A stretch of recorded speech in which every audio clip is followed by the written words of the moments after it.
안녕하세요. 전 이제 곧 40세를 앞두고 있는 직장인 여성입니다. 여러분들은 부록의 뜻을 혹시 아시나요?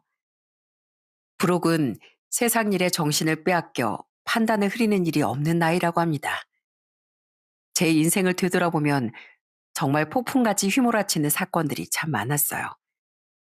그 중에서도 제가 들려드릴 이야기인 제 인생을 송두리째 뒤흔들었던 한 남자에 대한 이야기입니다. 지금의 제 삶을 바꿔놓은 그 사건을 한번 풀어보려고요. 저희 집은 정말 성실하고 부지런한 아빠가 계십니다. 아빤 어릴 적부터 봉사활동도 많이 다니시고 정말 사회의 모범이 되는 사람이었어요. 엄마 결혼하신 후 절 낳고 그 밑으로 여동생, 남동생까지 이렇게 삼남매를 키우셨습니다. 사실 아빤 동네에서도 소문날 정도로 좋은 사람이었지만 엄만 그렇지 않으셨어요. 저희가 어렸을 적에도 아빠와 할머니가 저희를 더 많이 돌보셨죠. 엄만 항상 집에 있지 않으시고 밖으로 다니기 바쁘셨고요. 여기에 올라오는 사연들을 들어보면 남들은 시어머니가 며느리를 잡는다고 하지만 저희 집은 달랐어요. 며느리가 시어머니를 잡았죠. 할머니 가끔씩 저희가 먹을 반찬을 싸가지고 오신 적이 있었어요. 그때마다 저희가 밥도 못 먹고 있기에 할머니가 엄마에게 한 소리를 한 적도 있었어요. 그런데 그때마다 엄마의 대답은 늘 기가 막히더라고요. 아무리 그래도 아이들 밥을 잘 먹여야지. 보니까 애들 일어나서 밥도 안 챙겨 먹인 거야? 밥도 안 먹이고 뭐 하는 거야? 전 별로 배가 안 고파서요. 어머님 손주들이니까 어머님이 먹이세요. 뭐라고? 아니 네가 엄마인데 애들 밥도 안 차리고 뭐 하는 거니? 아, 저 이거 매니큐어 좀 바르고요. 이거 말라야 뭘 하든가 말든가 하죠. 어머님이 이렇게 오셨으니까 어머님이 직접 차려주시면 되죠. 엄만 집에서 집안일도 하나도 안 하고 그렇다고 저희를 잘 돌보지도 않으셨어요. 아빠가 돈을 벌어오면 맨날 사치하기 바쁘셨죠. 본인이 필요한 물건은 알아서 척척 샀지만 저희 옷도 제대로 사주지 않아 작은 옷들을 꾸역꾸역 입을 때도 많았답니다. 그러다 제가 9살이 되었을 때 몸이 정말 안 좋았어요. 며칠 동안 열이 떨어지지 않아 큰 병원에서 검사를 받게 되었는데 그때 제 병명을 알게 되었죠. 전 소아암에 걸린 것이었어요. 바로 항암 치료를 해야 했고 전 그렇게 투병 생활을 하게 되었어요. 그런데 제가 그렇게 아프고 나서 엄만 딱 한 번 병원으로 오셨어요. 저녁에 제 얼굴을 보러 오셨던 엄만 단 한마디만 하고 떠나셨죠. 유미야, 엄마 힘들어. 엄마도 엄마 인생이 있는데 너 이렇게 아프다고 내가 내 인생을 포기해야 되겠어? 넌 어차피 아빠 딸이니까 앞으로 넌 아빠랑 살고 엄만 엄마 인생 살게. 알았지? 그러고서 떠난 엄만 다신 돌아오지 않으셨습니다. 애초에 엄만 자식들을 사랑한 사람이 아니었고 본인 자신을 더 사랑하는 사람이었죠. 그렇게 야반도주란 엄마 때문에 할머니와 아빠는 정말 고생을 하시면서 제 간병까지 다 하셨습니다. 한 번은 할머니와 아빠가 제가 잠이 든 줄 알고 대화를 나누신 적이 있었는데 그때 대화를 듣고서 엄마의 실체를 알게 되었어요. 아휴, 지 자식도 이렇게 내팽개치고 가는 애일 거라고 상상도 못했네 정말. 그 다방 가신 애를 집으로 애초에 들이는 게 아니었어. 어머니, 그만 얘기하세요. 다 지난 얘기잖아요. 유미가 들으면 어쩌시려고. 아휴, 이 불쌍한 거. 지 애미가 자기를 버린 거 알면 얼마나 속상해 하겠어. 아휴, 이 불쌍한 것들을 어쩌노. 나중에 안 사실인데 엄만 다방 출신이었더라고요. 아빠 결혼할 땐 그런 일을 한 건 아니었지만 과거 젊은 시절에 다방에서 일을 했고 그러다가 새로운 삶을 살고 싶어서 직장에 다니다 아빠랑 만난 거였어요. 어쨌든 좁은 지역사회라 다방 출신이라는 건 모르는 사람이 없었다는데 그래도 아빤 성실하게 일하는 그 모습을 보고서 엄마를 선택했던 거였습니다. 그렇지만 사람 본성이 어디 가겠어요? 옛말에 본성은 바뀌지 않는 게 맞는 것 같습니다. 엄만 저희 삼남매가 태어나고부터 다시 자신의 본성을 드러냈던 거였어요. 그렇게 전 엄마라는 그 사람을 잊어버리고 살았습니다. 사실 항암을 받으면서 엄마 생각을 할 겨를도 없었어요. 머리카락도 계속 빠지고 입안도 다 헐고 열이 떨어지지 않아 힘들 때도 참 많았죠. 그럴 때면 할머니는 항상 제 병실에 와 한참을 기도하시곤 했습니다. 제발 우리 유미 좀 살려주세요. 우리 유미 일어나게만 해주세요. 그렇게만 해주신다면 제 생명은 다 가져가셔도 됩니다. 부디 우리 유미만 어떻게든 살려주세요. 제발 이렇게 간곡하게 빕니다. 애타게 기도하는 할머니의 모습을 보면서 저 역시 마음속으로 꼭 이겨내야 되겠다는 생각을 했어요. 아빠도 일이 끝나면 항상 병원에 들려 제 얼굴을 보러 오셨고요. 그때 당시 아빤 용접공으로 일을 하셨는데 아무래도 병원비 치료비가 장난이 아니다 보니 정말 하루 종일 일을 하실 때가 많았거든요. 그럼에도 불구하고 지친 몸을 이끌고서 늦은 시간이 돼서도 절 보러 오셨습니다. 할머니는 쌈짓돈까지 탈탈 다 털어서 제 병원비를 내주셨고 아빠 또한 잠도 못 주무실 정도로 일을 하시며 그렇게 헌신을 하셨어요. 이렇게 할머니의 사랑과 아빠의 헌신 덕분에 전 다시 일어날 수 있었답니다. 그 뒤로는 정말 제가 조금이라도 아프거나 불편해하면 할머니와 아빠는 항상 그렇게 제 걱정을 많이 하셨어요. 이렇게 온 가족의 관심이 저에게 쏠리니 사실 전 여동생, 남동생에게 미안한 마음도 있었습니다. 아빠고 할머니고 모두들 그렇게 제 걱정만 하니까 아무래도 섭섭할 거라 생각을 했어요. 그런데 동생들은 오히려 의젓하고 착했습니다. 크면 클수록 동생들이 절 더 많이 챙겨주고 배려해줬어요. 이게 다 아빠의 희생과 노력 덕분이었죠. 그렇게 아빠와 할머니의 사랑으로 저희 삼남매는 대학에 진학을 했고 무사히 졸업을 해 취직까지 잘 할 수 있었어요. 아빤 저희에게도 참 좋은 분이셨지만 주변 분들에게도 정말 좋은 사람이었는데요. 그러다 보니 아빠를 따르고 좋아하는 분들이 많았는데 제가 20대 후반에 같이 일을 하는 곳에서 특히 자주 어울리던 아저씨 한 분이 계셨습니다. 그 아저씨는 아빠보다 형이었는데 늘 저희 아빠가 형님, 형님 하면서 따르고 아저씨도 저희 집에 자주 오셨죠. 그땐 저희도 아저씨라고 부르며 친하게 지내던 분이셨고요. 그런데 어느 날 저희 집에서 술 한 잔을 드시더니 아빠한테 한 가지 부탁을 하신 적이 있었어요. 형님, 딸 결혼한다면서요? 아이, 그래, 사위는 괜찮은 사람이에요? 결혼 준비하려면 형님도 정신 없으시겠어요? 아유, 말도 마. 자식이라곤 딸 하나 있는데, 그래서 뭐라도 해줘야 하는데, 자네도 알지? 내 상황. 혼수라도 좀 해주고 싶은데, 모아둔 돈이 있어야지 원.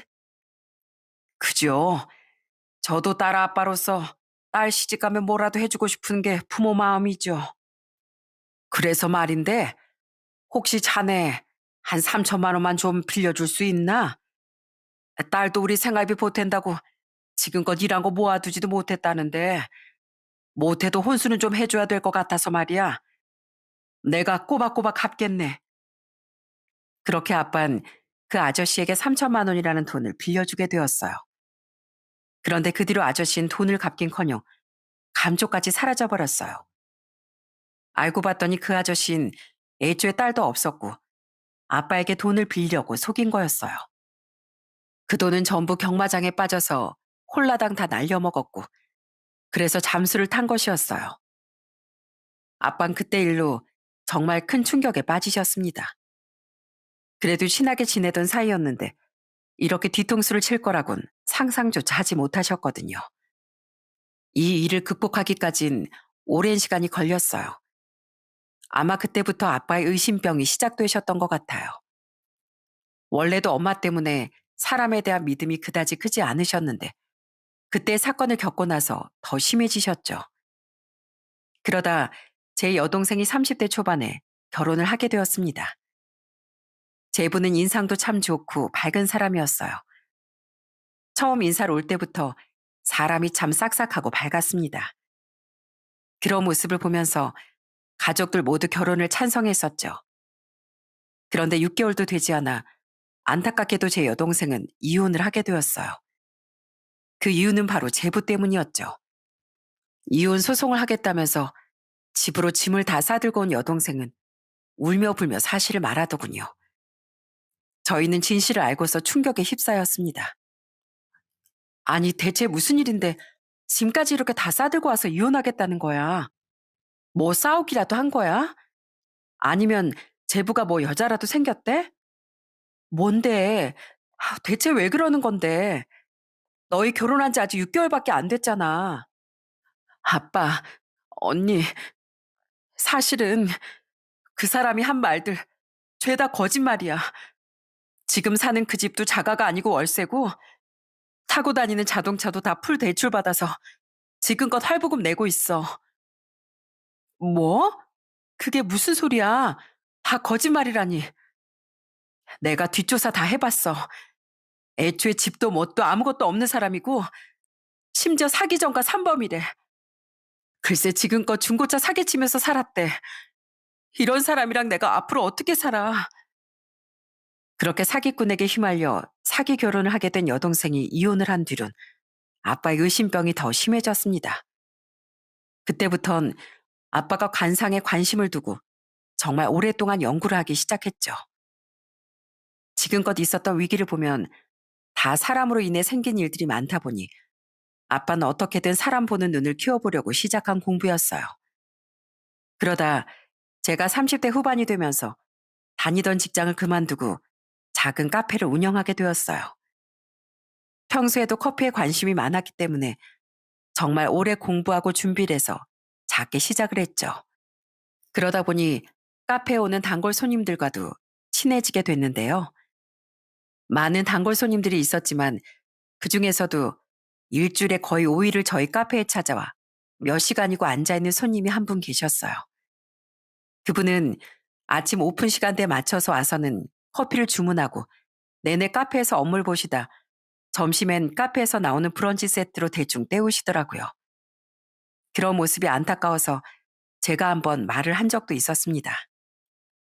사장님, 저 샌드위치 하나 주문할게요. 어머, 오늘도 샌드위치로 대충 때우시려고요?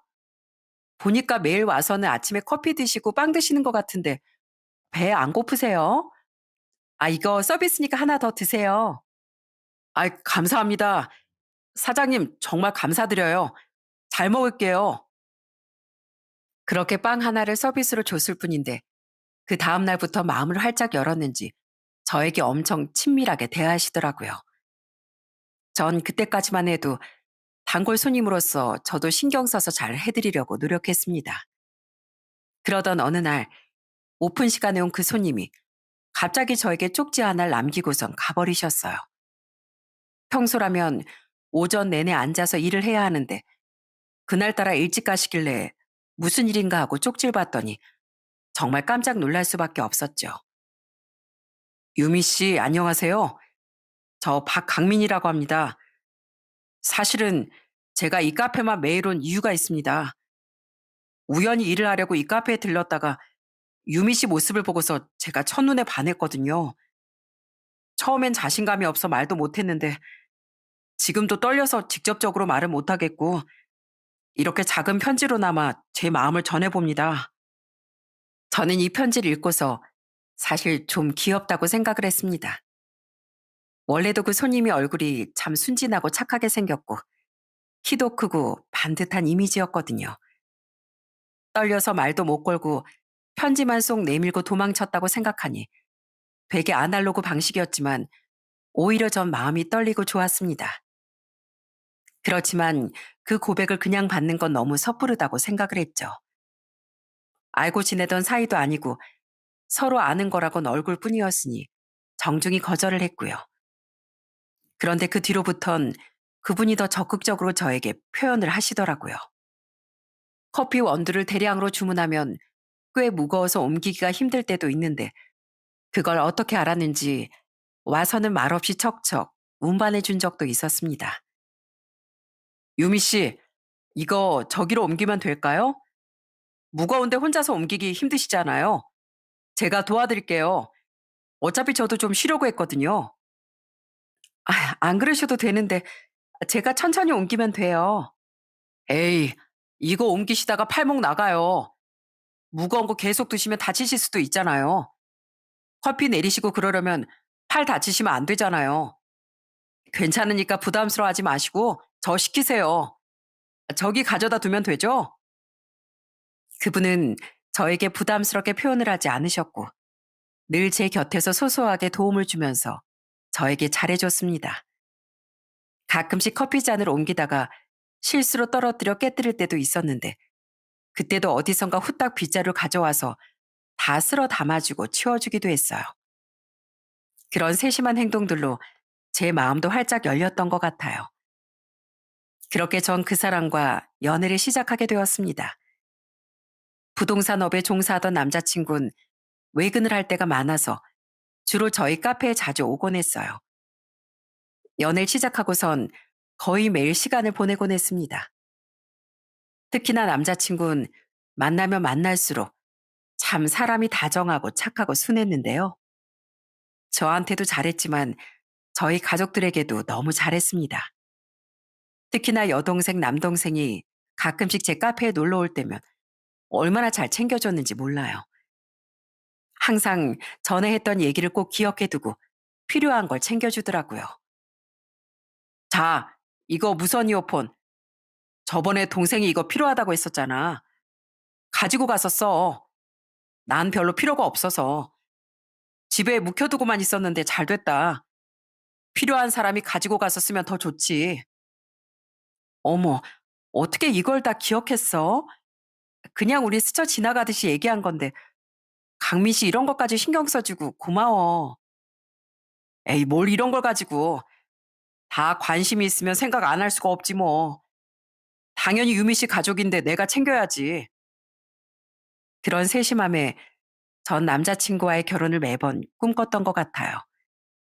그렇게 연애를 하다가 처음 아빠에게 소개를 해준 적이 있었습니다. 첫 만남에도 남자친구는 밝게 웃으며 싹싹하게 잘했지만 왠지 아빠의 표정이 좋지 않았어요. 안녕하세요, 아버님. 박강민이라고 합니다. 아버님 말씀 많이 들었습니다. 그래요. 반가워요. 아빠, 뭐 궁금한 거 없어? 나 처음으로 아빠한테 남자친구 소개해 주는 거잖아. 궁금한 거 있으면 물어봐도 돼. 아참, 아빠 부동산에 관심 많다고 했잖아. 이 사람 부동산 일하니까 그런 것도 물어봐도 되고. 네, 아버님. 편하게 말씀하셔도 됩니다. 궁금하신 거 있으시면 제가 다 말씀드릴게요. 그래도 제가 이쪽 분야로 오랫동안 일을 해서 어느 정도 정보는 있습니다. 아, 그래요? 다음에 궁금한 거 있으면 물어볼게요. 그럼 부모님도 같은 일을 하시나? 아니요. 부모님께서는 지방에 계시고요. 밑으로 남동생 한 명 있습니다. 아, 그렇구만. 아빤 이상하게 그날 별다른 말도 하지 않으시고 그냥 보기엔 남자친구의 말에 장단을 맞춰주는 것 같은데 그것뿐이었어요. 궁금한 것도 없는지 그다지 물어보는 것도 없어서 그렇게 어색하게 자리가 끝나고 말았어요. 남자친구가 돌아가고 나서 전 아빠에게 물어봤습니다. 아빠, 왜? 마음에 안 들었어? 아빠 표정도 별로 안 좋고 내내 고개만 숙이고 있던데 왜? 뭐가 마음에 걸려? 아니, 그게 아니라 얼굴도 좀 순박하게 생기고 순수하게 생긴 것 같긴 한데 관상이 좀 안 좋은 것 같아서 네가 확실하게 잘 알고 만나는 거 맞지? 그럼 걱정하지 마. 이 사람 진짜 믿을 만한 사람이고 나한테도 얼마나 잘해주는데 동생들도 다 봤는데 너무 좋은 사람 같다고 했어. 그러니까 아빠 너무 걱정하지 마. 사실 그땐 워낙 아빠가 사람에 대한 믿음도 없고 의심병이 심했던 터라 되려 걱정하는 거라 생각했습니다.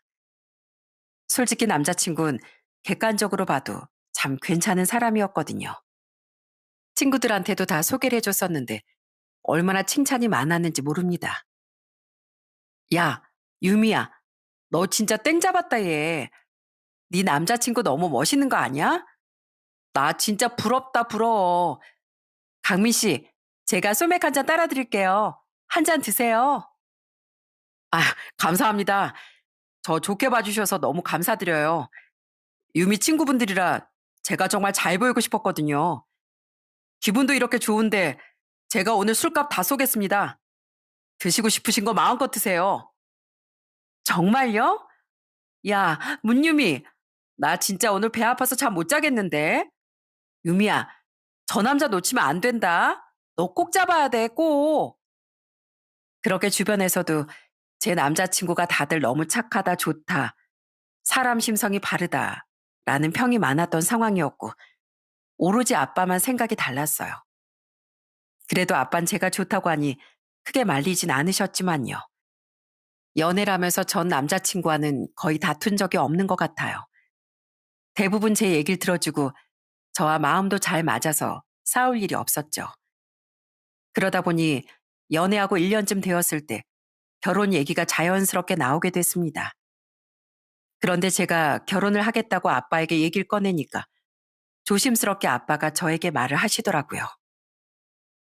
유미야, 결혼하는 건 좋다만 혼인신고는 일찍 하지 말고 일단 살림을 좀 합쳐서 살아보는 건 어떨까? 그래도 연애랑 결혼이랑은 다르다고 하지 않니? 조심해서 나쁠 것도 없고. 너 저번에 주변에서도 친구가 결혼하고서 바로 이혼했다며? 아, 맞아. 그랬어. 걔도 거의 5년을 연애했는데 막상 살아보니까 안 맞는 게 너무 많았다고 하더라고. 그럼 결혼하지 말고 한번 살아보라고? 그래. 돌다리도 한 번쯤은 두드려보고 건너는 거야. 아빠가 너무 섣부른 얘기일 수도 있지만 신중에 신중을 기하고 결정하는 게 낫지 않겠어? 그러니까 한번 잘 생각해 보렴. 저는 아빠의 말을 듣고서 생각이 정말 많아졌습니다. 더군다나 남자친구가 너무 좋은 것 같다며 칭찬하던 친구들도 막상 결혼 얘기가 나오니까 다들 혼인신고는 좀 두고두고 해보라고 하길래 전 조심스럽게 남자친구에게 얘기를 꺼내게 되었죠. 그, 있잖아. 우리 결혼하는 거 말이야. 어차피 당신 일도 바쁘기도 하고 당장 결혼식 올리긴 힘드니까 그냥 먼저 살림을 합쳐보는 건 어떻게 생각해? 나중에 결혼식 올리면서 혼인신고도 그때 하고 말이야. 뭐 그런 거야. 유민이 뜻대로 해도 괜찮아. 사실 나도 일도 바쁘고 결혼식 올려도 당장 신혼여행 가기도 힘든데 나중에 해도 되지 뭐. 정말? 정말 그래도 돼? 그래. 아, 그렇게 해도 괜찮아. 요즘은 또 바로 혼인신고도 안 한다잖아. 천천히 해도 되고 나중에 아이 태어날 때 그때 해도 되지 뭐. 그렇게 남자친구는 호탕하게 제 제안을 받아줬습니다.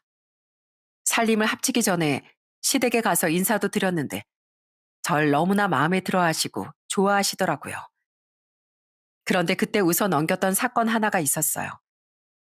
저녁상을 차리는데 시모가 갑자기 남편 이름을 부르는 것이었습니다. 강민아, 강민아, 이리로 좀 와봐. 네, 엄마 왜요?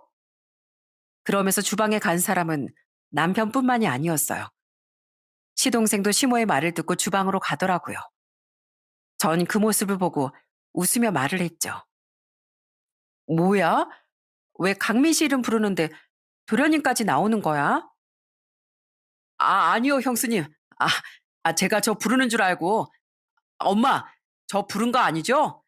아, 저 부른 줄 알았잖아요. 그렇게 다들 웃으며 지나간 이 사건이 그냥 지나칠 일이 아니었다는 걸 알게 된 건 얼마 지나지 않아서였습니다. 그 뒤로 저희는 그렇게 살림을 합치고서 신혼집에서 함께 살아가게 되었어요. 신혼집은 남편이 20살 때부터 꼬박 모아둔 돈으로 마련한 곳이었죠. 처음 딱 들어갔을 때 너무 놀랄 수밖에 없었어요. 집이 정말 크고 좋았거든요. 와, 여기가 진짜 우리 신혼집이라고? 뭐야, 집이 너무 좋잖아. 유미야, 나 사실 내 명의로 집 산 게 이게 처음이야.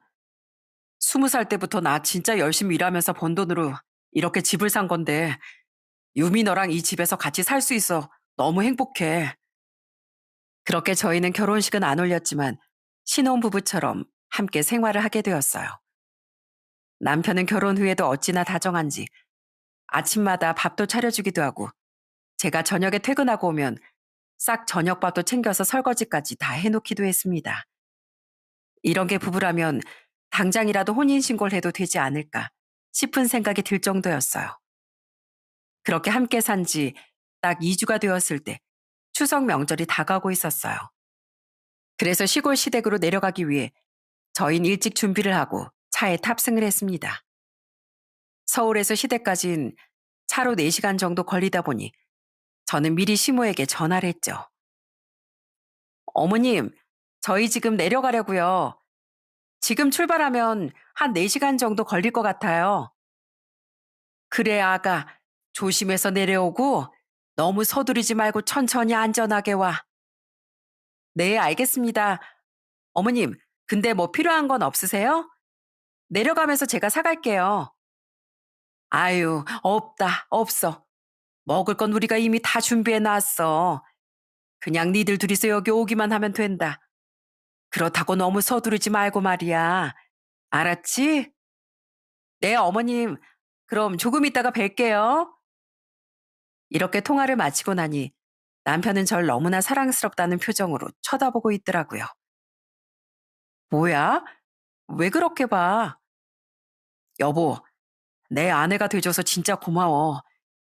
우리 부모님이 당신을 얼마나 좋아하는지 알지? 나 당신을 만난 거 정말 행운이야.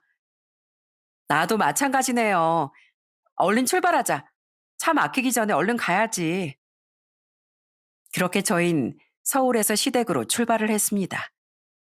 그러다 서울에서 출발한 지 1시간 정도 지났을 무렵 갑자기 아빠에게서 전화가 왔어요. 유미야, 옆에 박서방 있냐? 아빠. 근데 왜? 아니다. 끊자. 아빤 별말을 하지 않고 전화를 끊어버리셨습니다. 갑자기 왜 그러시나 생각이 들었어요.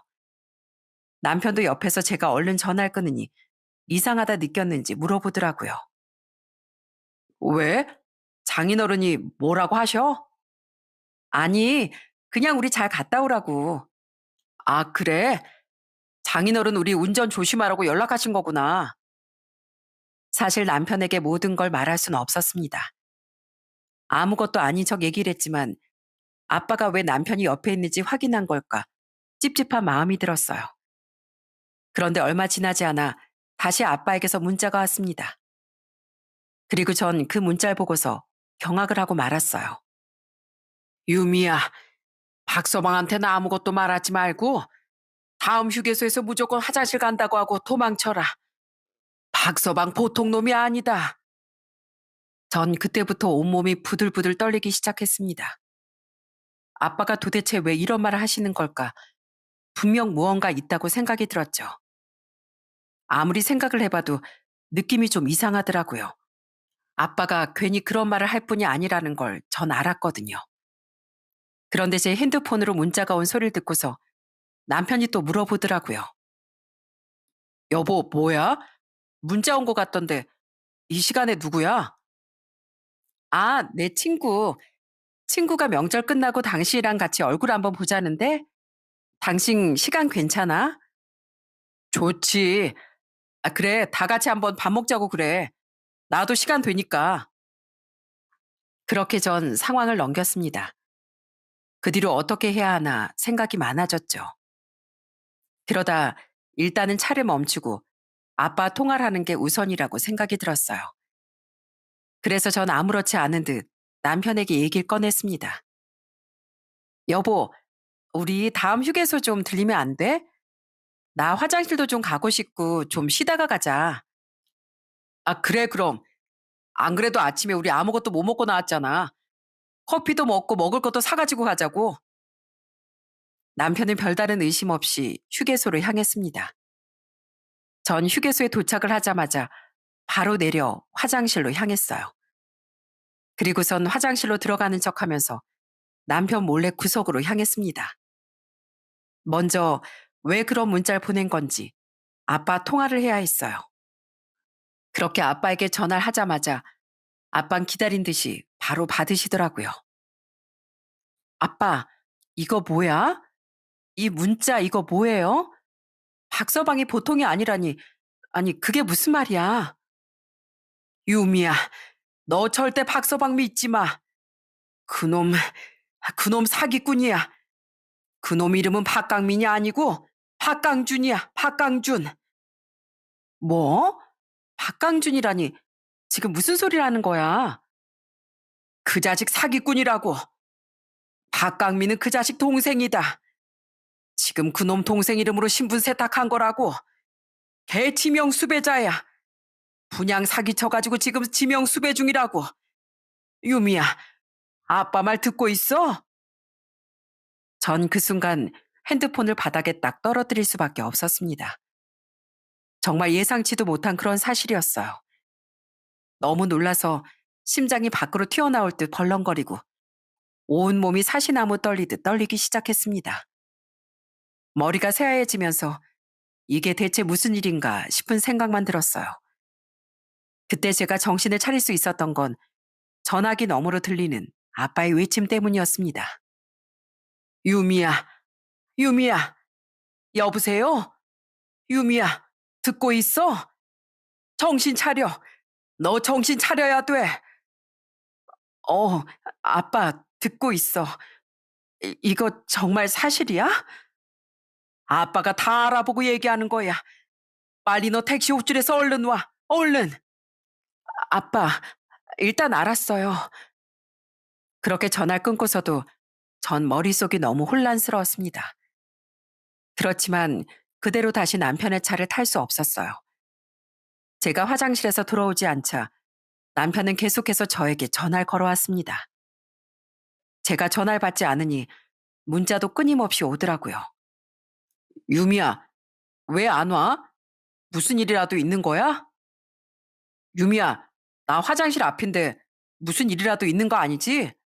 어디 아파? 유미야, 괜찮아? 전화라도 좀 받아봐. 끊임없이 문자, 전화가 오는 사이 불러놓은 택시가 거의 도착을 했습니다. 다행히 택시콜을 부를 때 주차장 끝에 있는 전기 충전소 앞에 세워달라고 했기 때문에 전 다행히 들키지 않고 택시에 탑승을 할 수 있었죠. 저는 택시에 타자마자 다급하게 기사님께 서울로 가달라고 얘기를 했습니다. 그리고 올라오자마자 아빠와 만나게 되었어요. 아빤 절 보고서 서류들을 하나하나 보여주기 시작했습니다. 아빤 제가 결혼을 하겠다고 하니 정말 거의 한 달 동안 남편 뒷조사를 했던 거였어요. 심부름센터에 의뢰를 해서 남편의 실체를 밝힌 거였죠. 어쩐지 살림을 합칠 때쯤 아빠가 자꾸만 남편 주민등록 번호 좀 달라고 했었는데 그땐 그냥 아빠가 점이라도 보려고 하나 넘어갔었거든요. 그게 아니라 남편 뒷조사를 했던 거였습니다. 전 정말 서류를 보면서도 이게 진짜 사실인가 꿈인가 싶을 정도로 참 기가 막히더라고요. 아빠, 이거 진짜 다 사실이야? 서류 보고도 모르겠어? 이놈 지금 지명 수배자야. 분양 사기쳐서 아주 돈을 수억을 벌었다더라고. 피해자한테 사기친 돈으로 지금껏 호의호식하면서 산 거야. 네가 살고 있는 그 집도 그 사기친 돈으로 마련한 거라고. 어떻게, 어떻게, 그럼 여지껏 날 속이고 가족이 모두 속이려고 들었으니 네가 어떻게 알겠냐? 생각해보니 절 속인 건 남편뿐만이 아니었어요. 바로 시댁 식구들 모두 절 속인 거였더라고요. 그래서 전 바로 시어머니한테 연락을 했습니다. 어머님, 저 유미예요. 그래. 너 어떻게 된 거야? 갑자기 휴게소에서 사라졌다고 하던데. 지금 우리 강민이가 얼마나 걱정하고 있는 줄 알아? 대체 어떻게 된 거니? 어머님, 저 다 알았어요. 박강민이 누군가요? 박강민이 첫째 아들 맞나요? 둘째 아들이에요? 아니, 저, 그게, 박강민이 누구냐고요? 제 남편 이름 맞아요? 둘째 아들이죠? 어머님 둘째 아들이 박강민이고 첫째 아들이 박강준이잖아요. 아니, 그걸 네가 어떻게 그걸 저한테 속이셨어요? 왜 절 속이셨냐고요? 네? 저도 한 집안의 귀한 자식인데 어떻게 절 그렇게 속이실 수가 있어요? 아유, 아유, 난 모른다. 난 아무것도 모른다고. 그렇게 그냥 전화를 끊어버리는 걸 보고선 정말 어처구니가 없더라고요. 기가 막혀 말이 안 나오더군요. 그런데 그 뒤로 시모가 남편에게 얘기를 했는지 남편이 또 전화를 했더라고요. 전 이번엔 거절하지 않고 바로 받았습니다. 그랬더니 남편은 바로 해명을 하기 시작했어요. 여보, 엄마한테 얘기 다 들었어. 그게, 그게 어떻게 된 일이냐면 내가 사실은 사기당해서 신용불량자에 금융거래도 안 돼서 내가 그래도 당신이랑 어떻게든 잘 되고 싶어서 동생 명의로 내가 지금 살고 있는 거야. 어? 그런 게 아니라 그래서 그런 거라고. 아, 신용불량자가 돼서 동생 명의로 사는 거라고? 그럼 당신 지명 수배자라던데 그건 뭐야? 내가 무슨 지명 수배자야? 내가 무슨 나 절대 그런 거 아니야. 그건 당신이 오해한 거야, 오해. 오해? 나 지금 당신이랑 같이 살고 있는 집, 당신 차, 당신이 가지고 있는 모든 것들 다 네 거 아니잖아. 그거 다 사람들한테 사기쳐서 번 돈으로 호의호식하는 거잖아. 내가 언제까지 모를 줄 알았어? 근데 이렇게 끝까지 거짓말을 해? 여보, 여보, 그거 아니야. 진짜 아니라니까. 제발 나 좀 믿어줘. 내가 진짜 피땀 흘려서 번 돈이야. 네가 피땀 흘린 돈이라고? 남들 피 빨아먹은 돈은 아니고? 그럼 나 지금 바로 경찰서 가도 되지? 너 지금 내가 얼마나 심장이 떨리고 죄인 된 기분인 줄 알아? 당신은 모르겠지. 네가 사기쳐서 번 돈으로 산 집에서 내가 아무것도 모르고 그동안 그 집에서 웃으며 살고 있었던 거잖아. 피해자들 피눈물 흘릴 때 난 행복하게 그 집에 살았다고. 절대 용서 못해. 절대로 용서 못한다고. 그렇게 제가 모든 사실을 다 알고 있다는 얘기를 했음에도 불구하고 남편은 끝까지 저에게 뻔뻔하게 항변을 하더군요. 그 말에 전 더더욱 분노를 참을 수가 없었어요. 여보, 여보 있잖아. 내가 다 설명할게. 내가 다 설명해 줄 테니까 좀 들어봐.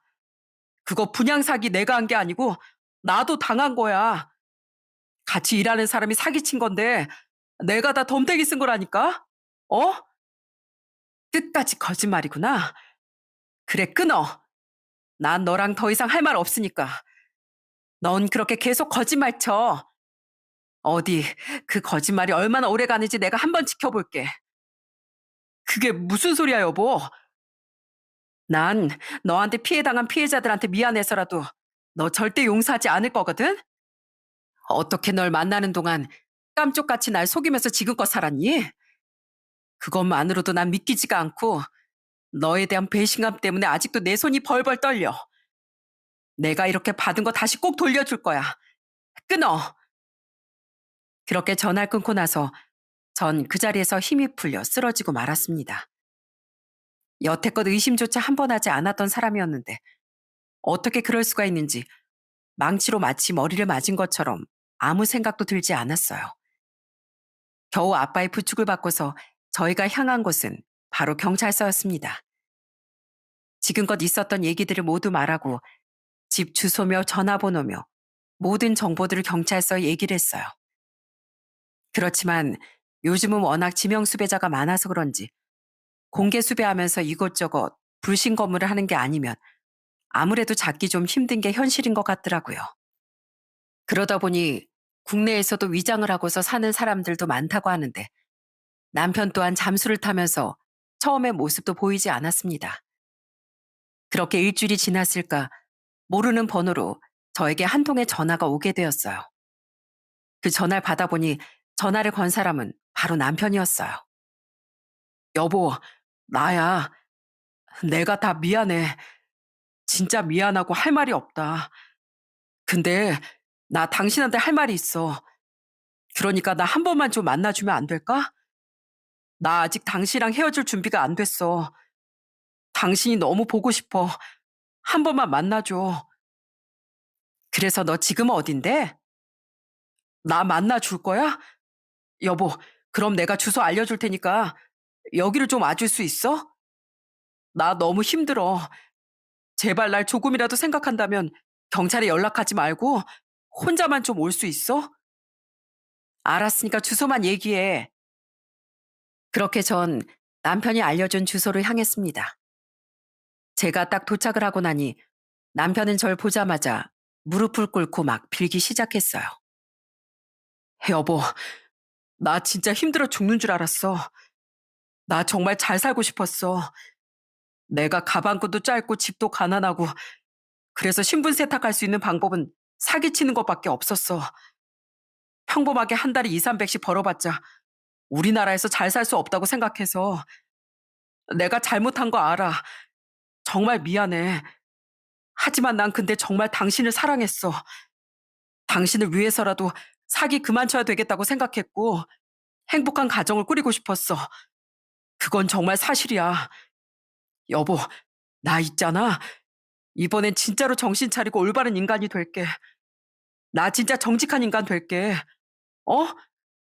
그러니까 나 한 번만, 제발 한 번만 믿어주면 안 될까? 그럼 너한테 당한 피해자들은 그 사람들 생각은 안 해? 그게 딱 봐도 남편은 피해자 생각은 전혀 안 하는 듯 했습니다. 아마 자기 잘 살 생각만 하지 자기 때문에 삶이 무너진 사람들 생각은 한 번도 안 한 것 같았어요. 그게 딱 티가 나니까 미운정, 고운정, 그냥 인간으로서의 정도 다 떨어지더라고요. 그래서 전 남편에게 얘기를 했습니다. 네가 그럼 그렇지. 여기 나오기 전에 널 조금이라도 생각하면 경찰에 연락하지 말라고 했지? 근데 미안한데 있지? 나 너 생각 조금도 안 해. 그냥 난 너만 생각하면 끔찍해. 그러니까 다신 연락하지 마. 이 말 하려고 나온 거야. 여보, 여보, 그게 무슨 말이야? 야, 제발 인간이 좀 되라. 뭐? 우리나라에서 잘 살려면 사기치는 방법밖에 없다고? 야, 우리나라 국민들 99%는 다 정직하고 올바르게 살아. 너 같은 놈들 때문에 수많은 국민들이 피해보고 피눈물 흘리며 산다고. 너 같은 놈은 이 사회에서 없어져야 돼. 알아? 네가 마시는 그 공기조차 아깝다. 여보, 왜 그래? 내가 정신 차린다고 했잖아. 애원하는 남편을 보면서 정말 진절머리가 났습니다. 그때 바로 남편의 팔을 누군가 잡아챘습니다. 그건 바로 경찰이었어요. 박강준 씨, 뭐야, 여보 신고한 거야? 아니, 의리 없이 어떻게 그럴 수가 있어? 나 당신 남편이잖아. 어떻게 아내가... 아내? 아내 같은 소리 하고 있네. 너 나랑 혼인신고를 했어? 결혼식을 했어? 너랑 난 남남이거든? 제발 좀 들어가서 반성 좀 해라. 어? 제발 인간이 좀 되라고. 너 같은 애 콩밥도 아까워. 알어? 남의 눈에 눈물 흘리게 하면 네 눈엔 피눈물 난다는 걸 알아야지. 잘못해놓고 도망을 쳐? 야, 네가 정신 차릴 거였으면 애초에 벌을 제대로 받아야지. 정신 차리고 싶으면 잔말 말고 벌이나 똑바로 받아. 여보, 면회 올 거지? 면회 꼭 올 거지? 남편은 그렇게 잡혀가는 와중에도 끝까지 저렇게 기가 막힌 소리만 하고 갔습니다. 그렇게 모든 사건이 끝나고서 저는 주저앉아 버리고 말았어요. 온몸에 힘이 다 빠져나가는 것 같았죠. 그때 제 옆에 누군가가 다가와 절 부축해 주더라고요. 그 사람은 바로 아빠였습니다. 사실 아빠가 절 그곳까지 데려다 준 것이었고 남편을 보고서 신고도 하신 거였어요. 아빤 거기까지 가지 말라고 했지만 그래도 전 마지막에 확실히 끝맺음을 해야 한다는 생각으로 나온 거였습니다. 근데 그놈은 제가 나온다고 하니 다시 자기를 받아줄 거라고 생각했던 것 같았어요. 결국 그놈은 교도소로 바로 직행했습니다. 그 뒤로 시모도 저에게 전화가 왔더라고요. 아가, 미안하다. 우리 강준이가 그래도 우리 생각해서 그랬던 거야.